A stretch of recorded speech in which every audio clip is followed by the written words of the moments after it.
Shalom Bapak Ibu Saudara-saudari yang dikasihi dan mengasihi Tuhan. Kita bersyukur kalau hari ini Tuhan boleh memberkati kita. Mari sebelum kita membaca merenungkan firman Tuhan, kita berdoa. Tuhan, terima kasih, kami mengucap syukur untuk kasih setiamu di dalam hidup kami. Terima kasih untuk berkat-Mu, sampai hari ini Engkau boleh menjaga dan memelihara kami. Sebentar kami akan membaca dan merenungkan firman-Mu. Berfirmanlah dan biarlah kami mengerti apa yang menjadi kehendak-Mu. Kami berdoa di dalam nama Tuhan Yesus Kristus. Haleluya. Amin.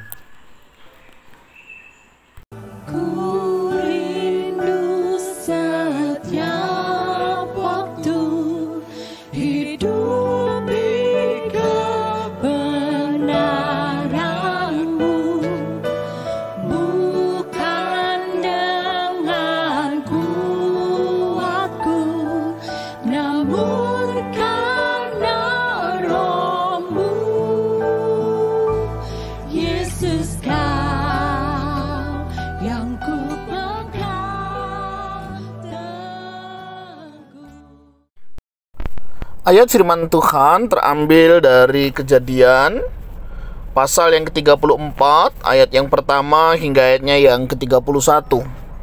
Saya akan membacakan beberapa ayat yang ada di dalamnya. Pada suatu kali pergilah Dina, anak perempuan Lea yang dilahirkannya bagi Yakub, mengunjungi perempuan-perempuan di negeri itu. Ketika itu terlihatlah ia oleh Sikhem, anak Hemor, orang Hewi, raja negeri itu. Lalu Dina itu dilarikannya dan diperkosanya. Amin. Demikianlah firman Tuhan, mari kita merenungkannya. Bapak Ibu Saudara yang dikasihi dan mengasihi Tuhan, ketika terjadi pelecehan seksual atau hal-hal yang baru saja seperti yang kita baca, ini bukanlah hal yang mudah. Ada banyak pertanyaan yang sering kali muncul ketika korban pemerkosaan atau korban pelecehan seksual seperti ini. Apakah mereka harus menikah?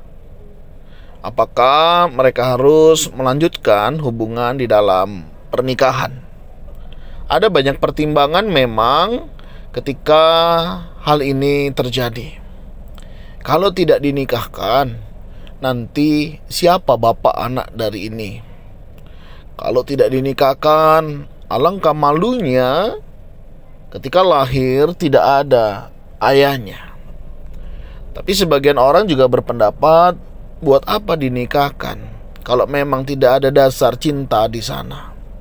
Buat apa menikah kalau itu adalah kecelakaan?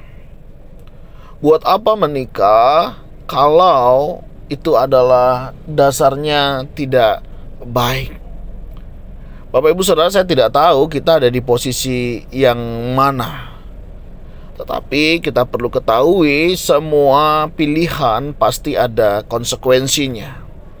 Dan tentunya tidak mudah ketika menghadapi situasi kondisi seperti ini. Apalagi kalau itu adalah keluarga kita. Kalau itu adalah orang-orang yang ada di sekitar kita. Terkadang bukan mendapatkan kekuatan, pendampingan, malah ada orang yang suka nyinyir. Sehingga korban bukan lagi kuat tetapi justru dilemahkan. Lah iya, kok bisa? Pertanyaan seperti ini mungkin bisa saja muncul. Nah, bagaimana kita melihat peristiwa demi peristiwa ini? Nah, kita juga bisa melihat situasi dunia hari ini. Memang tidak mudah untuk menjaga anak-anak. Apalagi misalnya ya, anak perempuan begitu.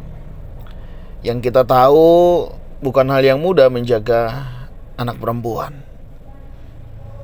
Kadang kita atur, kita arahkan, tidak langsung mengerti, tidak langsung memahami. Kadang mereka berpikir apa yang mereka lakukan adalah yang sudah benar, sudah tepat, tanpa melihat situasi kondisi yang ada di sekitarnya. Sangat mudah sekali ketika mereka mendapatkan rayuan, ketika mereka mendapatkan pujian dari lawan jenisnya. Tidak sedikit juga karena kasih sayang dari orang tua yang dia tidak dapatkan. Karena orang tuanya yang tidak peduli, yang tidak hadir di dalam kehidupannya. Sehingga ketika ada pria, ada orang-orang yang mendekati dia, dia merasa dia mendapatkan perhatian. Sehingga tidak heran akan ada banyak korban-korban yang mengalami peristiwa ini. Sebagai orang tua, mari kita belajar. Memang kita tidak bisa melakukan banyak hal, tapi upaya pencegahan perlu kita lakukan. Tetap miliki hubungan relasi yang baik, apalagi dengan anak perempuan. Anak laki-laki juga sama, membutuhkan relasi, hubungan, komunikasi yang baik antara orang tua dan anak. Ada batas-batas tertentu di mana mereka bisa dikasih tahu, mereka bisa dilarang, dan tidak sedikit perlu mengambil sebuah tindakan. Dan tentunya ini semua untuk menolong supaya situasi kondisi lebih baik di dalam pergaulannya. Ketika di rumah sudah dibangun dengan baik pondasinya, maka di luar pun paling tidak menjaga itu jauh lebih baik. Tetapi jika pondasi di rumah, relasi di rumah tidak baik, akan sulit rasanya hal ini bisa dijaga. Tapi sekalipun demikian, kita sudah jaga demikian, kita tidak tahu apa yang terjadi di luar. Bagaimana cara kita? Kita berserah kepada Tuhan. Kita percayakan anak-anak kita, dan kita percaya Tuhan yang menjaga, memelihara. Tapi itu semua tidak terlepas dari relasi keluarga, relasi dengan Tuhan. Penting sekali. Anak-anak bukan hanya diajarkan tentang menghormati orang tua, tapi yang utama adalah menghormati Tuhan. Dan kita percaya mereka akan dijaga, dilindungi oleh Tuhan. Tapi bagaimana ketika kita sudah menjaga, kita sudah mengarahkan, kita sudah mengajarkan, bukan hanya melihat, menyingkapi, tapi mungkin juga sudah sampai membuat sebuah simulasi peristiwa itu tetap terjadi. Ya, itu di luar kemampuan kita. Kita tak percaya tidak ada sesuatu yang kebetulan. Dan apakah kita harus menjodohkan mereka, memasangkan mereka? Tidak harus. Bagi saya, hal demikian tidak harus. Kenapa? Karena maukah kita, anak kita, keluarga kita dipasangkan dengan yang demikian? Kalau bertanggung jawab. Kalau tidak, ya memang tidak mudah. Nanti siapa bapaknya ketika anaknya lahir? Nanti siapa orang tuanya? Tapi bukankah itu jauh lebih baik daripada nanti mereka hidup sengsara dan kita tahu hanya gara-gara menutupi malu. Hari ini ada banyak kasus hal-hal yang demikian.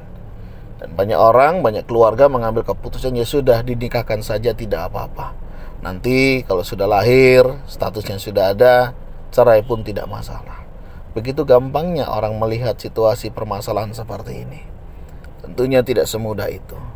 Mari kita lebih bijaksana dalam mengambil setiap keputusan. Karena apapun keputusan kita, semuanya mengandung resiko. Oleh sebab itu, apa yang kita bisa lakukan hari ini? Sebagai orang tua, mari kita perhatikan anak-anak kita. Memang tidak mudah dengan pergaulan zaman sekarang, tapi kita sebagai orang tua punya tanggung jawab. Tanggung jawab kita kerjakan.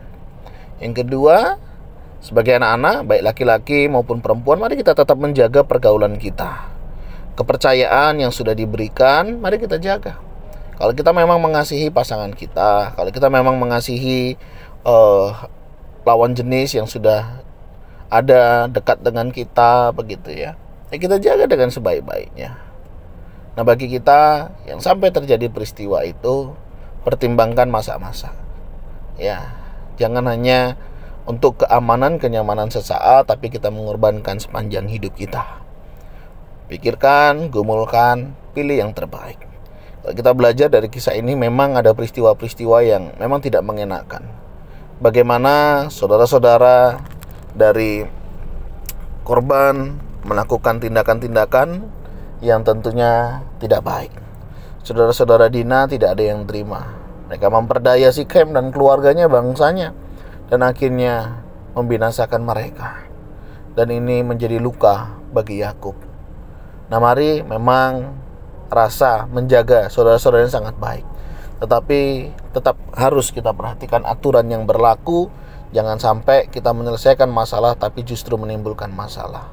Selesaikanlah masalah tanpa masalah dengan tetap berserah, berharap, dan meminta hikmat dan pimpinan yang datangnya dari Tuhan. Tuhan, terima kasih. Kami sadar tidak mudah hari ini mendidik, menjaga anak-anak. Tapi kami percaya Engkau yang akan menolong dan memampukan setiap kami para orang tua untuk bisa mendidik, mengarahkan anak-anak supaya mereka hidup di dalam kebenaran dan kekudusan. Dan kami rindu Tuhan Kau boleh menolong dan memampukan setiap kami. Yang juga berdoa jika ada di antara kami, saudara kami, orang-orang di sekitar kami menjadi korban yang seperti peristiwa yang terjadi di dalam kisah ini. Kami mau berdoa kiranya Tuhan menolong dan memampukan mereka untuk mereka juga boleh mengambil setiap keputusan dengan penuh pertimbangan, dan Tuhan yang menolong memampukan apapun keputusan yang diambil. Kiranya Tuhan juga yang memampukan untuk mereka semua bisa menjalaninya. Berkati jika ada di antara kami yang sedang mengalami peristiwa-peristiwa itu, Tuhan kuatkan, teguhkan iman kami. Terima kasih ya Tuhan. Kami berdoa untuk pergaulan anak-anak muda zaman sekarang.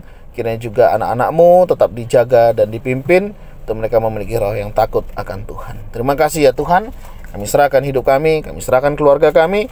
Tolong kami sebagai orang tua dan anak bisa hidup tetap memuliakan nama Tuhan. Berkati pergaulan mereka dan Tuhan yang menyertai. Ini doa seru kami naikkan di dalam nama Tuhan Yesus Kristus. Haleluya. Amin. Bapak Ibu, demikian renungan kita. Mari kita kerjakan apa yang menjadi tanggung jawab kita. Dan setiap pilihan tentunya ada harga yang harus dibayar. Dan pilihlah pilihan yang terbaik dari yang paling baik. Tuhan Yesus memberkati kita semuanya. Shalom.